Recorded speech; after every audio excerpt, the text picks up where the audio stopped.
how's it going?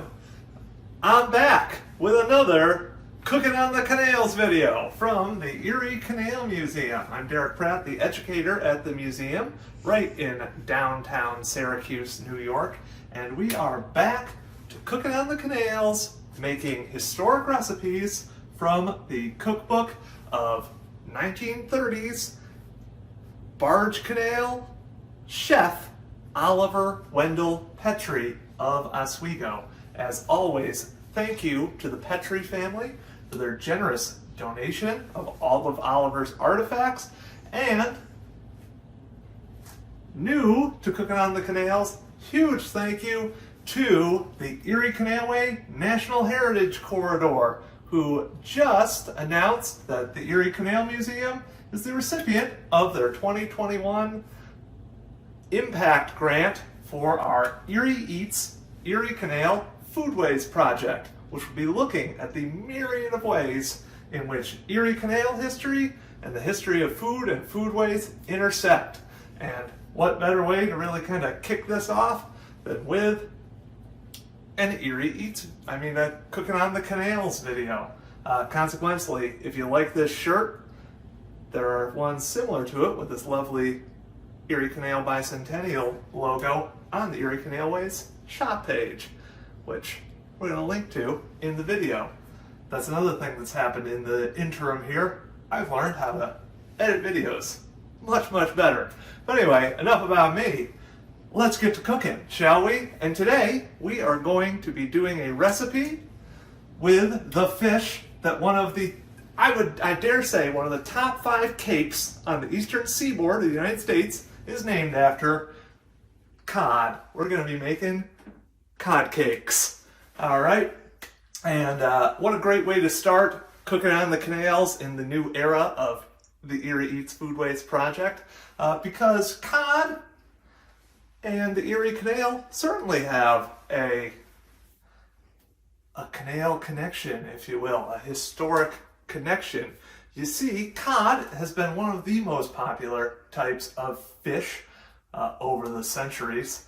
But how did people eat things like cod when you lived somewhere inland, like in Syracuse, New York, for instance? There wasn't a refrigeration like the cod I'm going to be using today, which went over to somewhere like Cape Cod, who knows where my fish came from today, and got loaded up in a refrigerated truck and was shipped to a nearby Wegmans. No, that didn't happen in the 1800s. No, back then, as you had to do for centuries, you needed salt to preserve your seafood, especially your cod.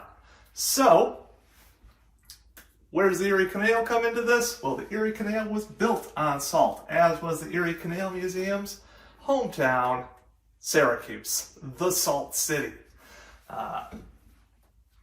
Salt naturally occurs around Onondaga Lake in salt springs. It could be boiled or evaporated out of this salty brine that occurs all around Onondaga Lake and kind of the Syracuse area. And people recognize that potential. Everyone knew that once the Erie Canal in the 1820s came through the Syracuse area, they didn't even know about Syracuse really at the time, it was Salina, that area was going to prosper tremendously. There was a tax imposed on the salt made there, and it's estimated that about 1/3 of the original price of the Erie Canal was paid for via salt taxes. So I wasn't making that up when I said the Erie Canal is built on salt, as was Syracuse. So cod and salt inextricably linked, as are Syracuse, the Erie Canal, and salt. So let's get to making some cod cakes, all right? This is a pretty easy recipe.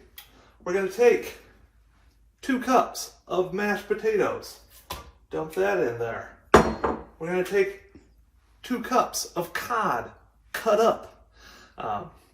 This cod, like I said, refrigerated, so probably would taste a lot different than from when Oliver was making the 1930s. Remember, refrigeration's pretty new around the time Oliver was making his cod cakes, so it's entirely possible he was using salted cod, which would taste a lot different. Also, shout out to Wegmans from a historic canal community, Rochester. So, as you can see, the history of food along the Erie Canal, long, complex, and still thriving today with businesses like Wegmans.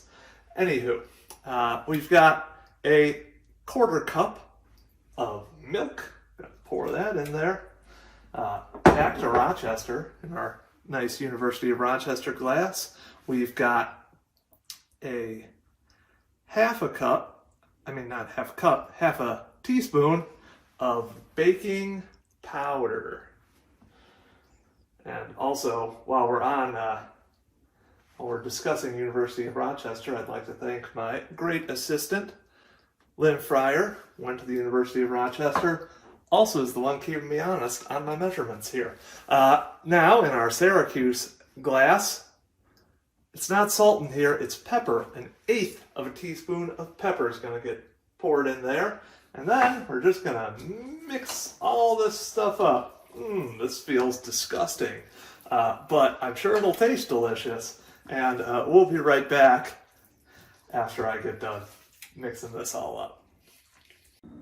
All right, and we're back. I have successfully mashed together my mashed potatoes, cod, and assorted other things into this appetizing looking mush. Now it's time to put the cake into cod cakes. All right, so we're gonna just reach right into this delicious coddy potato mush. Just make a little cake, just like that. Bring it over to our pan.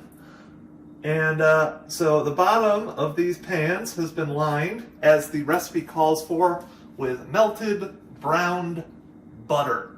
As far as we can tell, the only reason for that, Oliver wasn't too specific in his recipes generally, was to keep the cod cakes from sticking to the bottom of these pans. So, if you're redoing these at home, feel free to use a non-stick spray of any kind if you're not that into historic accuracy.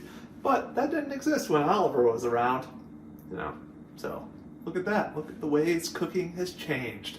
We're 1 week into this project and you're already learning so much. All right, make a few more cakes here.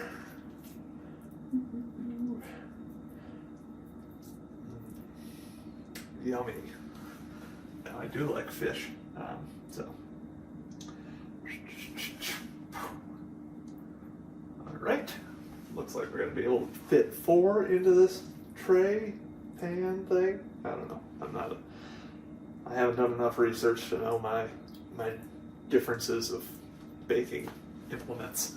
So, okay, here we go.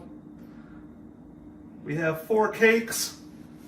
I've preheated our oven to 350 degrees. Now again, Oliver's recipes do not specify these sorts of things.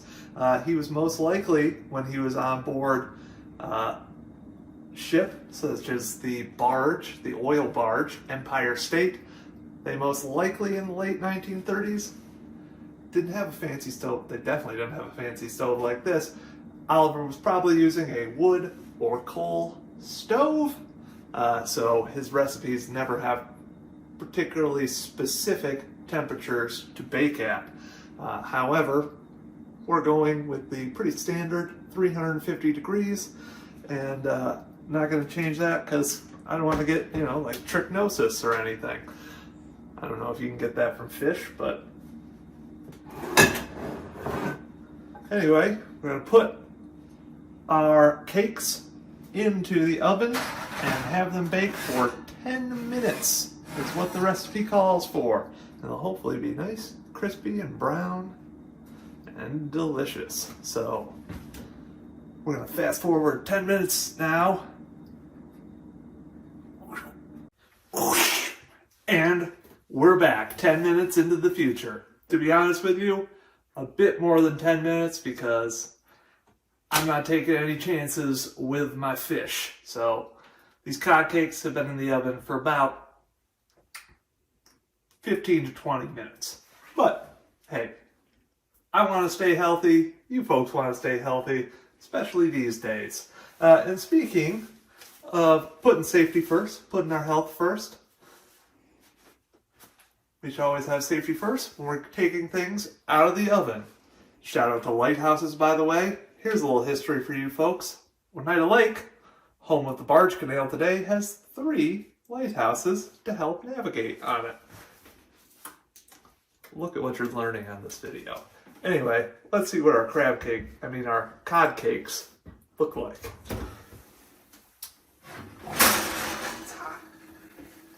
All right, here we go. One of our cod cakes. Well, 3 of them kind of became one big one, but hey, I'm sure it'll still taste delicious.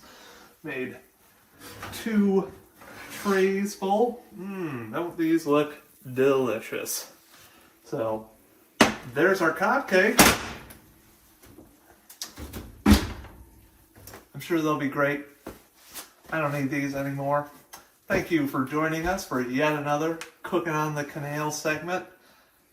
And we'll see you soon with another great recipe from Oliver Wendell Petrie. Thank you as always to the Petrie family, and now to the Erie Canalway National Heritage Corridor for the Erie Eats funding, and for all the other great work they do as well. So, signing off. Take care. I got a mule and the name is Sam.